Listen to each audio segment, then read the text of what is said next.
Hello dear students. मुझे विश्वास है कि आप सभी अपनी आने वाली परीक्षा की तैयारी में पूरी गंभीरता के साथ व्यस्त होंगे। Agarwals IAS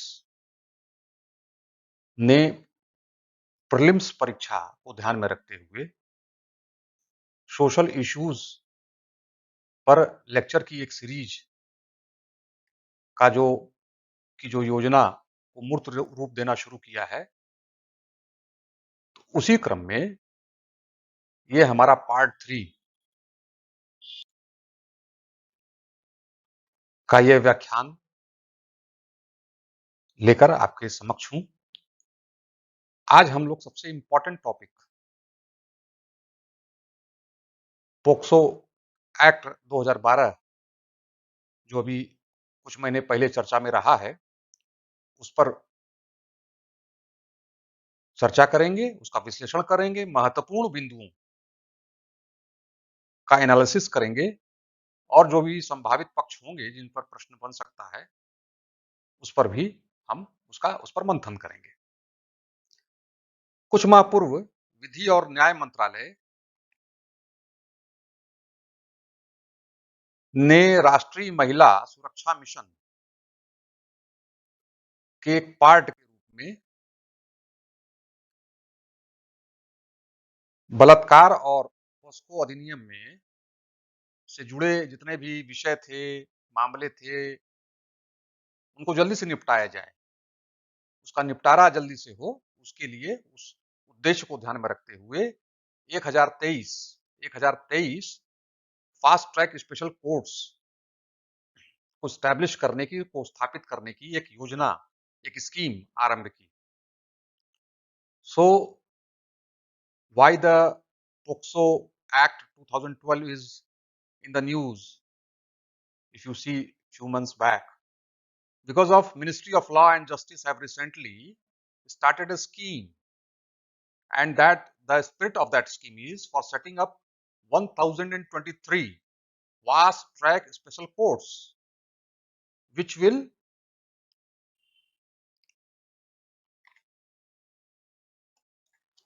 consider the rape and POSCO Act cases as a part of National Mission for Safety of Women. So this was the reason, because of this act was in the news. Now, why it was in the news? ये खबर में क्यों था, उसके पीछे क्या कारण थे, उस पर भी एक दृष्टि डालना आवश्यक है। There are 389 districts in the country,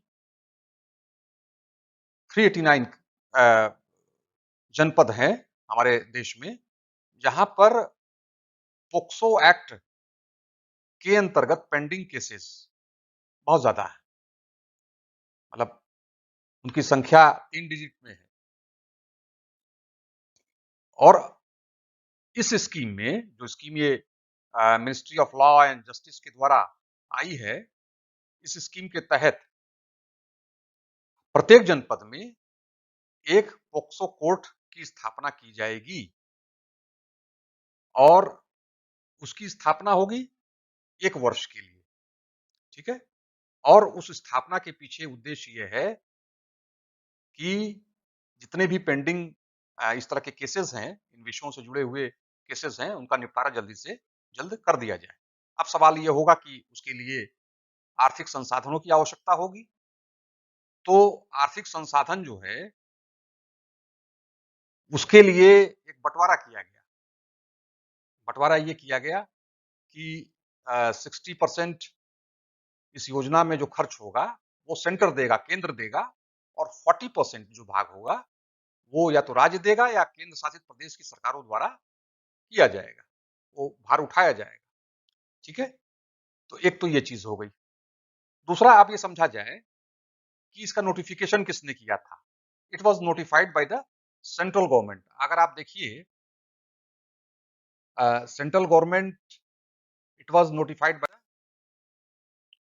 central government. तो सेंट्रल गवर्नमेंट क्या करती है, नोटिफिकेशन इसका करती है। उसके बाद इसके अंतर्गत क्या प्रमुख प्रावधान है, उसको ध्यान में रखा जाए, उस पर एक दृष्टि डाला जाए। यह अधिनियम 18 वर्ष से कम आयु के किसी भी व्यक्ति को एक बालक के रूप में परिभाषित करता है। ठीक है? तो अब इस अधिनियम के जो इंपॉर्टेंट प्रावधान हैं, उसके अंतर्गत पहली बात तो ये हो गई। अब 18 वर्ष से कम की आयु के किसी भी व्यक्ति को एक बालक के रूप में परिभाषित तो कर दिया, और बालक के स्वस्थ शारीरिक, भावनात्मक, बौद्धिक और सामाजिक विकास को सुनिश्चित करने के लिए हर लेवल पर बालक के सर्वोत्तम हित और उसके वेलफेयर, उसके कल्याण को सर्वोपरि महत्व दिया गया। आखिर क्यों किया भारत सरकार ने? उसका एक रीजन था।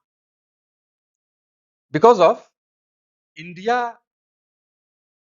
Is a party of UN convention of rights of the child. ठीक है? भारत संयुक्त राष्ट्र बाल अधिकार जो कन्वेंशन है, उसका एक पक्षकार है। तो भारत सरकार पर इस कारण बालकों को सभी प्रकार के लैंगिक शोषण व लैंगिक दुर्व्यवहार से संरक्षण प्रदान करने का एक लीगल रिस्पॉन्सिबिलिटी, एक विधिक दायित्व भी है। ठीक है? दूसरा पॉइंट, यह अधिनियम लैंगिक दुर्व्यवहार के अलग अलग फॉर्म्स, अलग अलग रूपों को डिफाइन करता है। जैसे पेंट्रेटिव या नॉन पेंट्रेटिव, यानी कि प्रवेशन या गैर प्रवेशन दुर्व्यवहार, लैंगिक उत्पीड़न। ठीक है? उसके बाद पोर्नोग्राफी, कुछ विशेष परिस्थितियों में जो लैंगिक दुर्व्यवहार सदृशकृत है, जैसे मानसिक रूप से पीड़ित बालक के साथ कोई इस तरह का लैंगिक मिसबिहेवियर वाला एक्ट करना। बालकों के जो ट्रस्टी होते हैं, जो न्यासी न्यासी होते हैं, बहुत सारे बालक हैं जिनके माँ बाप नहीं है, वो किसी न्यासी, किसी ट्रस्टी के अभिभावकत्व में रहते हैं, गार्जियनशिप में रहते हैं। तो या ऐसा कोई दूसरा एथराइज्ड व्यक्ति, प्राधिकृत व्यक्ति, जैसे कोई परिवार का मेंबर है, बच्चे का मान लीजिए माता पिता नहीं है, मामा है, मामी है, चाचा चाची, फूफा बुआ, तो ये इस तरह के परिवार के सदस्य, या पुलिस अधिकारी, कोई पुलिस ऑफिसर, कोई चिकित्सक, डॉक्टर द्वारा किया गया लैंगिक दुर्व्यवहार आदि इस श्रेणी में आते हैं। इसके बाद यह अधिनियम ऐसे अपराधों की त्वरित सुनवाई के लिए स्पेशल कोर्ट्स को स्टैब्लिश करने के फेवर में है, उसका प्रावधान करता है, उसका प्रोविजन करता है, और इस बात पर बल देता है कि जो चाइल्ड सेक्स एक्सप्लॉयटेशन है, बाल यौन उत्पीड़न है, अगर उससे जुड़ा हुआ कोई भी मुकदमा दर्ज किया जाता है, तो 1 साल के अंदर उस मुकदमे का उसको निपटा दिया जाए, उस पर डिसीजन आ जाए, है ना? उस पर फाइनल जो है वर्डिक्ट, जो है लीगल वर्डिक्ट आ जाना चाहिए। अगला है कि यह जो एक्ट है, पॉक्सो एक्ट है, इसमें शिकायत किए जाने की स्थिति में बालक को राहत, ठीक है, और पुनरावास, means it also provides for the relief and rehabilitation of the child as soon as the complaint is made. ठीक है? तो अब इससे क्या होगा? इसके अतिरिक्त बच्चे के दीर्घकालिक रिहैबिलिटेशन यानी पुनर्वास को सुनिश्चित करने के लिए शिकायत दर्ज होने के 24 घंटे के भीतर विशेष किशोर पुलिस इकाई या स्थानीय पुलिस द्वारा बाल कल्याण समिति को रिपोर्ट करना जरूरी होता है। ठीक है? इसलिए जरूरी होता है क्योंकि for the protection of the child, to ensure the protection of the child. ठीक है? अच्छा, एक जो सबसे इंपॉर्टेंट चीज है जिस पर सवाल बन सकता है, प्रीलिम्स परीक्षा में इस तरह के सवाल जो है, एनालिटिकल सवाल बनाए जाते हैं कि क्या ये जो पोक्सो एक्ट है, यह जेंडर बायस्ड है या जेंडर न्यूट्रल लॉ है? तो एक चीज यहाँ मैं क्लियर करना आवश्यक समझता हूँ कि यह एक जेंडर जेंडर न्यूट्रल लॉ है, यानी कि एक लैंगिक तटस्थ कानून है, नियम है, जिसके अंतर्गत 18 वर्ष से कम आयु की लड़कियों और लड़कों दोनों के विरुद्ध किए गए यौन अपराधों को संज्ञान में लिया जाता है, ठीक है? ऐसा नहीं है कि खाली लड़कों के लिए या खाली लड़कियों के लिए। तो तटस्थ, लैंगिक रूप से तटस्थ कानून का मतलब होता है कि जेंडर बायसनेस नहीं होनी चाहिए। लड़के के साथ होता है, लड़की के साथ होता है। बराबर रूप से ये कानून जो है, वो उस तरह के विषयों को, उस तरह के घटनाओं को, उस तरह के दुर्व्यवहारों को संज्ञान में लेगा। अब यहाँ पर जो इस पोक्सो अधिनियम के जो एक और इम्पोर्टेंट प्रावधान है, वो है कि ये बच्चों के बीच एक बच्चे एवं वयस्क के बीच सहमति के आधार पर यौन कृत्यों को मान्यता नहीं देता है, ठीक है? यानी कि 2 बच्चों के बीच मान लीजिए इस तरह का हो गया, या बच्चे या एक वयस्क के बीच इस तरह का आम सहमति के आधार पर यौन संबंध बन गया, तो उसको ये रिकॉग्निशन नहीं देता। ये क्लियर रखना आपको ज़रूरी है, ठीक है? ये कथन कारण में आ सकता है। ये कथन कारण में इस तरह के सवाल बनाए जा सकते हैं। इसके अंतर्गत किसी भी बच्चे के साथ अगर यौन आचरण में शामिल होने वाला व्यक्ति या कोई दूसरा बच्चा है या व्यक्ति है, उस पर कार्रवाई होगी ही होगी। ऐसा नहीं है कि वो सहमति हो गई, किसी थोड़े बड़े बच्चे ने किसी अपनी उम्र से छोटे बच्चे के साथ कोई लैंगिक दुर्व्यवहार किया, बाद में बैठकर उसको कन्विंस कर लिया और ये हुआ कि अब मामला दर्ज नहीं होगा, ऐसा नहीं है ना? या एक बच्चा या एक कोई वयस्क है ना? बाद में कोई अगर इस तरह की कोई सहमति बन गई, तो मामला जो है मुकदमे के रूप में दर्ज न किया जाए या पॉक्सो कोर्ट में वो तक मामला न जाए, तो इस तरह का नहीं है, इस तरह की लिबर्टी नहीं है, उस पर कार्रवाई का प्रावधान है। तो देयर इज नो लिबर्टी, क्योंकि जो जो भी it does not recognise consensual sexual acts among the children, because if suppose that, अगर हम इसका दूसरा साइड देखें कि अगर ये रिकॉग्नाइज करने लगा, चलिए साहब अब तो सहमति हो गई, जैसे विवाह विच्छेद होता है, तलाक होता है, तो उसमें कोर्ट के बाहर आपस में सहमति हो गई दोनों पक्षों में, तो वो एक सकारात्मक रास्ता निकल जाता है, ठीक है?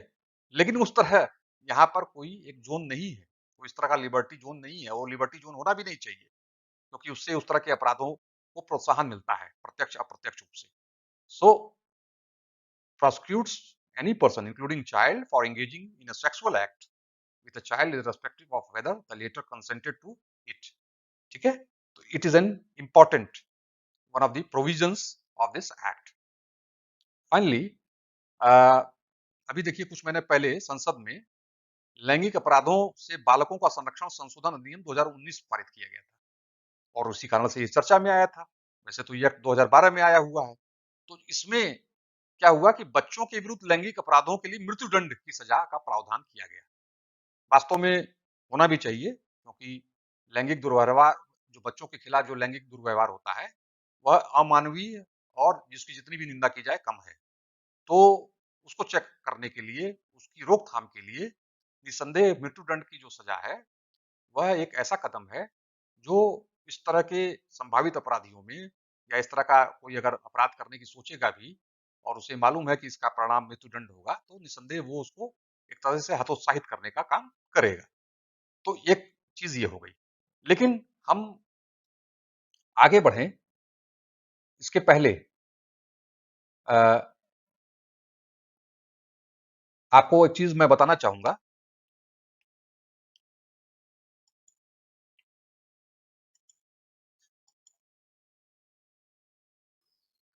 कि इस एक्ट में इस एक्ट में परिभाषा क्या है, बालकों की परिभाषा कैसे वेरिएट करती है, इसको ज्यादा सा ध्यान में रखने की आवश्यकता है। देखिए ये डिफिनेशन है, इस डिफिनेशन को आपको थोड़ा सा ध्यान देना चाहिए कि defines various forms of sexual abuse including penetrative and non penetrative assault as well as sexual harassment and pornography, and deems a sexual assault to be aggravated under certain circumstances, such as when the abused child is mentally ill or when the abuse is committed by a person in a position of trust or authority। नहीं, हाँ, ये देखिए आप ध्यान दीजिए, vice versa the child like a family member, police officer, teacher और doctor, ठीक है? तो ये डिफिनेशन आपको सब कुछ दे देती है, इस एक्ट के बारे में एट अ ग्लांस सारी बातें आपको ये दे देती है। इसके बाद जो इंपॉर्टेंट चीज जिस पर मैं आपका ध्यान आकृष्ट करना चाह रहा हूं वो ये है, और जिस पर सवाल बन भी सकता है, कि एक तो 18 साल से नीचे की उम्र के लोग इसके अंतर्गत रखे गए।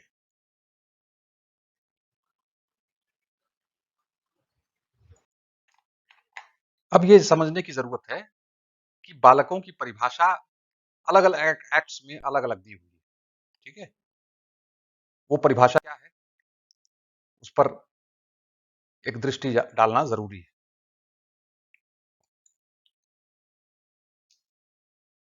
जो फैक्ट्रीज एक्ट है, कारखाना अधिनियम, आप देखिए फैक्ट्रीज एक्ट में, मैं स्लाइड पर उसको फोकस करने की कोशिश कर रहा हूं। ये जो फैक्ट्रीज एक्ट है, फैक्ट्रीज एक्ट 1948, कारखाना अधिनियम 1948, इसमें बालक को परिभाषित करते हुए 15 साल से नीचे के, है ना, किशोरों को उसकी श्रेणी में रखा गया है। अब अगर आप child labour provision and regulation act पर ध्यान दीजिए, ये ये जो है नंबर 2, इसमें 14 साल से नीचे के, है ना, जो आयु के बच्चे हैं उनको जो है बालक की संज्ञा में रखा गया है। उसके बाद तीसरा, the juvenile justice care and protection of children act 2015, ये है, इसमें लेस देन 16, लेस देन 16। ठीक है, तो ये जो चीजें हैं, ये 3 अधिनियम हैं, तीनों में अलग अलग उम्र है। फैक्ट्रीज एक्ट 1948 यानी कारखाना अधिनियम 1948 में 15 वर्ष से कम आयु। उसके बाद 1986 में बाल श्रम प्रतिषेध विनियमन अधिनियम आया, उसमें 14 वर्ष से कम आयु। तीसरा, किशोर न्याय बालकों की देखरेख और संरक्षण अधिनियम 2015 आया, उसमें 16 वर्ष से कम आयु। और पोक्सो अधिनियम आया तो उसमें 18 साल से कम आयु। तो ये आपको इस पर सवाल बन सकते हैं, इसमें 4 सवाल बन रहे हैं, और उसमें और भी तरीके से वेरिएशन करते हुए सवाल बनाए जा सकते हैं। तो ये आपको अलर्ट रहना है। कारखाना अधिनियम 1948 से लेकर और पॉक्सो एक्ट तक जो आयु की ये आयु निर्धारण में जो ये अंतर दृष्टिगत हो रहा है, तो इसको, ये फैक्ट्स आपको दिमाग में रखने हैं। इसके बाद हम एक चीज की और यहां चर्चा करना जरूरी समझते हैं कि भारत में तो ये प्रावधान है, लेकिन अलग अलग देशों में आयु के संदर्भ में अलग अलग प्रावधान है। जैसे कई देशों में सहमति, एज ऑफ कंसेंट जिसको कहते हैं, तो एज ऑफ कंसेंट पर ग्लोबल लॉज वेरी करते हैं। ठीक है, अब वो कैसे करते हैं? कई देशों में तो एज ऑफ कंसेंट या सहमति प्रदान करने की आयु 16 वर्ष या उससे कम है। ठीक है, 16 वर्ष या उससे कम है। तो जैसे यूरोप के बहुत सारे जो देश हैं वो हो गए। दूसरा, अधिकांश अमेरिका के जो राज्य हैं वो इस श्रेणी में आते हैं। Australia, China, Russia, Canada, Japan, ये सभी ऐसे देश हैं जहां पर जो सहमति की आयु, एज ऑफ कंसेंट है ना, that can be kept into this category. And what is that category? 16 years age parameter giving the it's age of consent, है ना, ये सहमति प्रदान करने की आयु। तो इस प्रकार अगर आप ये देखिए, पोक्सो अधिनियम एक ऐसे अधिनियम के रूप में, एक ऐसे कानून के रूप में आया जब वास्तव में भारत में इस समय, अगर हम नेशनल क्राइम ब्यूरो का डाटा लें, 2019 का डाटा आ गया है, उसको अगर आप देखिए तो उसमें जो बच्चों के खिलाफ जो लैंगिक दुर्व्यवहार का जो रेट है उसमें निरंतर वृद्धि दृष्टिगत हो रही है। तो इस तरह के जो कानून हैं वो निसंदेह इस तरह के अपराध को हतोत्साहित करने की दिशा में एक कारगर कदम साबित होंगे और प्रभावी कदम साबित होंगे, ऐसे ही ऐसे ऐसी हम अपेक्षा करते हैं। इसके बाद हमारा अगला टॉपिक है चाइल्ड वेलबींग इंडेक्स, बाल कल्याण सूचकांक, ये भी प्रीलिम्स की दृष्टि से खासकर इंपॉर्टेंट टॉपिक है। इसको इसमें कुछ मूलभूत जो ऐसे तथ्य हैं जुड़े हुए, इस पर चर्चा किया जाए कि रिसेंटली अभी कुछ महीना पहले ये क्यों खबर में था। एक्चुअली ये रिलीज किया जाता है किसके द्वारा? It was released by the world vision India. World vision India क्या है? ये एक तरह का नॉन गवर्नमेंटल ऑर्गेनाइजेशन, ठीक है? ठीक है ना? तो एक तो ये हो गया। दूसरा कि ये चर्चा में क्यों है? वर्ल्ड विजन इंडिया एक एनजीओ है और आईएफएमआर लीड जो है एक रिसर्च इंस्टीट्यूट है भारत का। इनके द्वारा, इन दोनों के द्वारा यह बाल कल्याण सूचकांक जारी किया गया। अब इसमें इस सूचकांक के को बनाने के लिए, ठीक है, या अंकों की जो गणना की जाती है, उसमें 24 इंडिकेटर्स संकेतांकों का यूज किया जाता है और इन 24 संकेतांकों के उपयोग के आधार पर 3 आयाम, है ना, 3 कैटेगरीज को 3 कैटेगरीज में बांटा गया है। That is healthy individual development, ये देखिए साइड पर, पहला है हेल्दी इंडिविजुअल डेवलपमेंट, ठीक है। दूसरा है पॉजिटिव रिलेशनशिप और तीसरा है प्रोटेक्टिव कॉन्टेस्ट, ठीक है।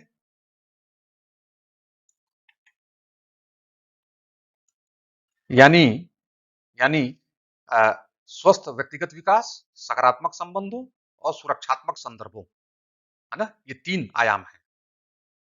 अब केरला, तमिलनाडु, हिमाचल प्रदेश जो है, इस इंडेक्स जो ये जो बनाया गया, ये बाल कल्याण सूचकांक इंडेक्स है। इसमें केरला, तमिलनाडु और हिमाचल प्रदेश टॉप 3 में है इस इंडेक्स में, ठीक है। और मेघालय, झारखंड और मध्य प्रदेश सबसे लो लेवल पर है।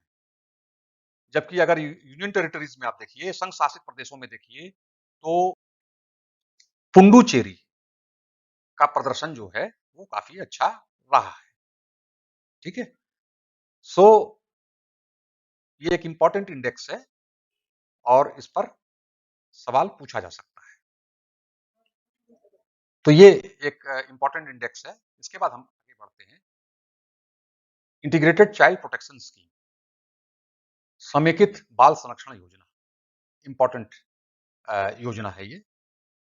वास्तव में यह एक केंद्र सरकार के द्वारा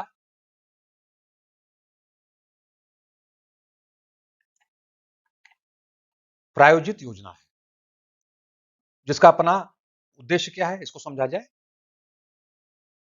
इसका उद्देश्य है कि सरकार व नागरिक समाज, सिविल सोसाइटी की जो भागीदारी है, उसके माध्यम से कठिन परिस्थितियों में रह रहे, जीवन बिता रहे बालकों के साथ अन्य सुवेद जो बालकों के लिए एक सुरक्षात्मक परिवेश का सृजन करना है ना। तो why this scheme is important? Because the main की objective is to build a protective environment for children who are living in a very difficult circumstances as well as other vulnerable children through government civil society partnership।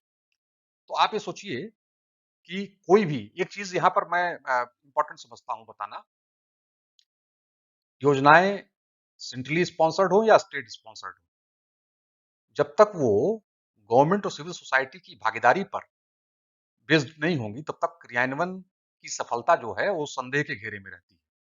तो इस योजना का सबसे सशक्त पहलू तो यही है कि यह जो है गवर्नमेंट सिविल सोसाइटी के पार्टनरशिप को इंपॉर्टेंट मानती है, उस पर बेस्ड है। दूसरी बात कि जो बालकों की अभावग्रस्तता को दूर करने के लिए जोखिम का जो परिवार सामना कर रहे हैं, या ऐसे परिवार और बालकों की पहचान करना, है ना, जो अभावग्रस्त हैं या जोखिम से घिरे हुए हैं, ये राज्य स्टेट का जो है का उत्तरदायित्व है कि वो अपने प्रत्येक जिले में या जिला बाल संरक्षण समितियों के गठन को प्रमोट करे। ठीक है। सो one of the important function of this scheme is to set up the district child protection societies by the state governments या union territories administrations in every district of the state responsibility, of which includes identifying families and children at risk to prevent the destitution of children. So it's a very important, and it's a very it's supposed to give a expected outcome through this scheme. So I hope that this is the most crucial feature, this one you should keep in the mind. Okay. इसके बाद अब इस समेकित बाल संरक्षण योजना में जो सबसे इंपॉर्टेंट चीज है वो इसका उद्देश्य है कि बाल संरक्षण सेवाओं के प्रभावी कार्यान्वयन और निगरानी के लिए देश में प्रबंधन, सूचना प्रणाली और बाल ट्रैकिंग तंत्र सहित बाल संरक्षण सेवाओं के लिए एक डाटाबेस बनाया जाए। डाटाबेस बनेगा तो सटीक जो है वो जानकारी प्राप्त होगी कि इस तरह के बालकों की संख्या क्या है या उनका जो है उनकी सामाजिक आर्थिक परिस्थिति क्या है। और दूसरा कि नॉलेज सेंटर का निर्माण करना। तो दोनों ही बड़ा इंपॉर्टेंट है कि खाली सरकार और नागरिक समाज की भागीदारी का मामला नहीं है, बल्कि कठिन जीवन यापन जीने वाले बालकों और वैसे ही अन्य सुवेद बालकों के लिए एक ऐसे परिवेश को निर्माण करने की दिशा में सरकार कदम बढ़ा रही है। ये देखिए, create database and knowledge base for the child protection, है ना। और उसमें और क्या है, including management information system and child tracking system. Child tracking system से जो सुरक्षा है वो ज्यादा बेहतर होगी। ठीक है। और दूसरी चीज कि इसकी इम्प्लीमेंटेशन और मॉनिटरिंग को मजबूत बनाने की दिशा में कदम उठाए गए हैं, प्रभावी कदम उठाए गए हैं। ठीक है। तो ये एक चीज है जो इंटीग्रेटेड चाइल्ड प्रोटेक्शन स्कीम को और ज्यादा सशक्त बनाती है। अब आप देखिए, एक कंप्लीट पैकेज के रूप में आ रहा है।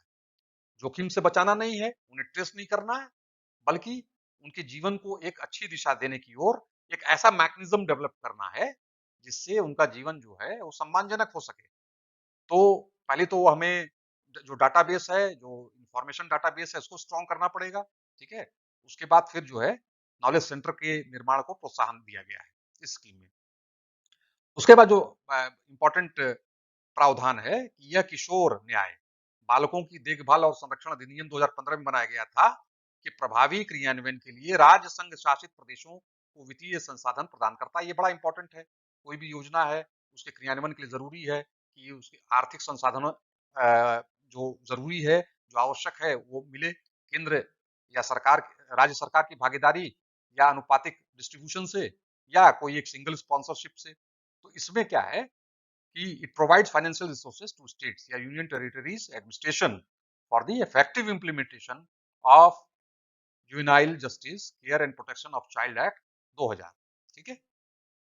तो सवाल ये बन सकता है कि किस प्रकार क्रियान्वित होगा और उसके अंतर्गत कौन कौन से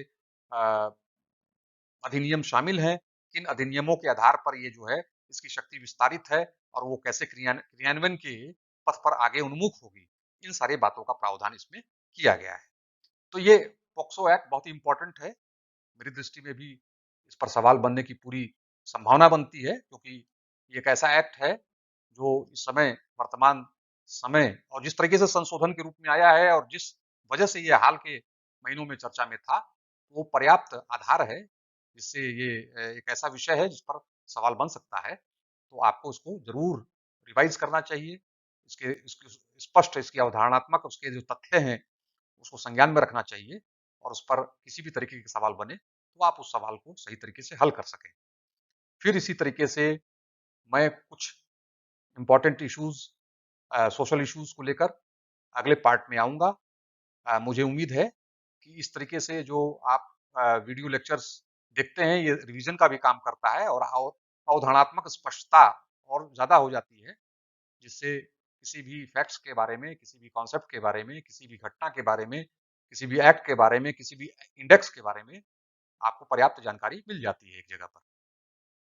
तो अगर आपको हमारा ये प्रयास अच्छा लगा हो तो उस वीडियो को लाइक करिए, हमारे चैनल को सब्सक्राइब करिए और अपने मित्रों दूसरे एस्पिरेंट्स के बीच अधिक से अधिक शेयर करिए ताकि वो इससे लाभ उठा सकें।